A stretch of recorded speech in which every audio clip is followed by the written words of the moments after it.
Hey, Savvy Social Workers. This is going to be the second video in the series of most common diagnoses with signs and symptoms as well as medications that address them.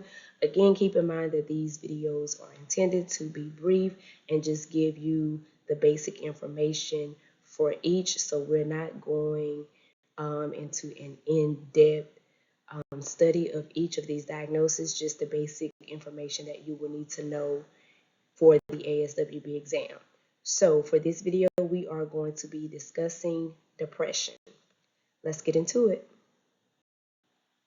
Major depressive disorder is a condition characterized by persistent low mood, lack of positive affect, and loss of interest in usually pleasurable activities that is different from the patient's usual self and causes significant distress or impairment for more than 2 weeks.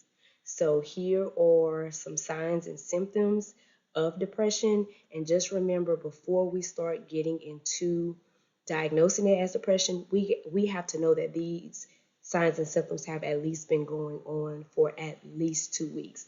So the client feeling helplessness, guilt, anger, withdrawing from friends and family, not being able to concentrate, thoughts of suicide and death, changes in their appetite, energy loss, issues with sleep, consuming more alcohol and drugs. All of those are signs and symptoms of depression. Let's discuss the symptoms based off of the criteria from the DSM-5. So according to the DSM-5, it entails that the presence of the following symptoms, which we're going to get into, have to be greater than 5, including at least 1 or 2 core symptoms. Okay, so for at least 2 weeks. So they need to be exhibiting at least 5 of those symptoms that we discussed on the last slide for at least 2 weeks, but they have to include the core symptoms, which I have listed here, which is a depressed mood, or it's more of an irritable mood in children and adolescents, and significantly decreased interest or pleasure in almost all activities, which is what anhedonia is. Okay, so just keep in mind, the rest of these signs and symptoms, or these symptoms that we're going to go through, is just a part of the list, and there should be at least 5 of these going on for at least 2 weeks. But out of those 5, 2 must be these core symptoms. So other symptoms include significant change in weight or appetite, insomnia or hypersomnia, psychomotor agitation or retardation nearly every day, which is observable by others, fatigue or loss of energy, feelings of worthlessness or excessive or inappropriate guilt, indecisiveness or decreased ability to concentrate, and recurrent thoughts of death or suicide. These are other symptoms. So remember, we need to have at least 5 of these present, including these 2 core symptoms, for at least 2 weeks for us to diagnose with major depression. So another common depressive disorder that you could possibly see on the exam is persistent depressive disorder. So we're going to talk about the distinguishments from major depressive disorder to persistent depressive disorder, because these 2 are the most common.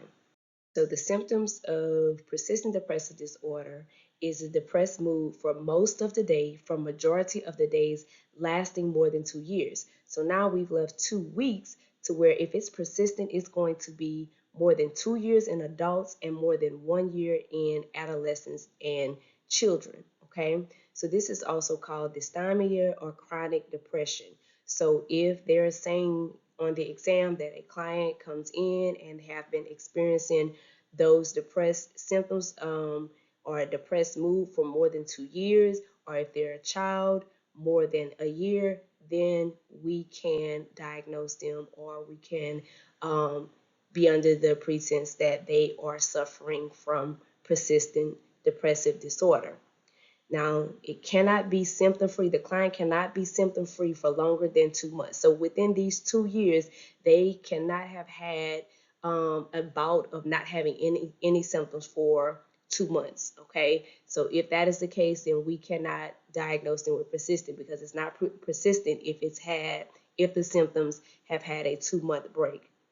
So in diagnosing, it must also include um, 2 or more of the following: overeating or poor appetite, hyperinsomnia or insomnia, fatigue or low energy, low self esteem, poor concentration or indecisiveness, or feelings of hopelessness. So, again, this is some of the same symptoms of major depressive disorder. It's mainly the time frame that distinguishes the difference. Okay, so remember, it's more than 2 years in adults, more than 1 year in adolescents and children, and they cannot have had a break in symptoms for more than 2 months. So for these depressive disorders, the medication class that's prescribed is called antidepressants, and the most common types of antidepressants that are described are SSRIs. They are considered the first choice antidepressants. These medications are believed to work by raising the amount of serotonin, a hormone that helps regulate our moods, in the brain. So it usually takes them about 2 weeks to start working and 4 to 8 weeks to experience the full benefits. So if a client has just started the depression medication, they cannot really begin to feel the effects for at least 2 weeks and to see major progress for at minimum 4 weeks. So just remember that. Some of the most common SSRIs include Celexa, Lexapro, Prozac, Paxil, and Zoloft. I would definitely tell you to know both generic and brand names. I know that like these end in pram, the first two ends in pram, and the rest of these end in ing, but there are other drug classifications that have similar endings. So I don't want to tell you that all of the ones that end in ing or am or whatever the case is going to be antidepressant, because that's not the case. Just study these and at least know your SSRIs, because these are the first choice antidepressants that are being prescribed. So even if you have to come up with some mnemonic to remember them, these are going to be the 5 most common. And I know that Prozac, Zoloft, and Lexapro are really, really common. So really just know those for sure.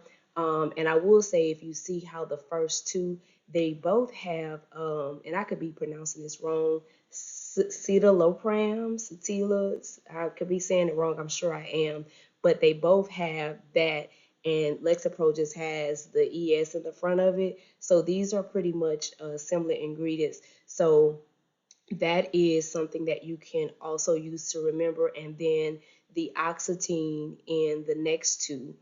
So these are just little, ways to try to remember which ones are antidepressants. But if you just study this little short list of 5, you will have the most common ones that you're going to see on the exam.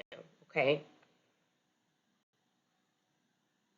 Now, you also must understand the side effects of these antidepressants. Okay, these include nausea and vomiting, weight gain, diarrhea, sleepiness, and sexual problems. So, I have seen exam questions or practice questions where a client comes in, recently started taking depression medication, antidepressants, and now they're having issues with their sex drive and things of that nature. This could be a reason. So, if you know that they are on antidepressants, this is something that you can have them talk with their doctor about. Also, weight gain and things like that are common with antidepressants. So just be aware of these side effects as well. So that's primarily it for depression in a nutshell. Again, remember, these videos are intended to be brief and just give you a resource to come back to, a visual resource to come back to reflect on when you are trying to study, especially for Unit 2, the DSM, trying to study what are the most common diagnoses, most common medications that are prescribed for them, as well as what the signs and symptoms for each diagnosis look like. That is what the intent of this little mini series is. So I hope that you are getting from it what is intended for you to get from it. Again, my contact information is on the screen. It is my hope that you utilize our resources to help you to continue to get past this the savvy way. Thank you.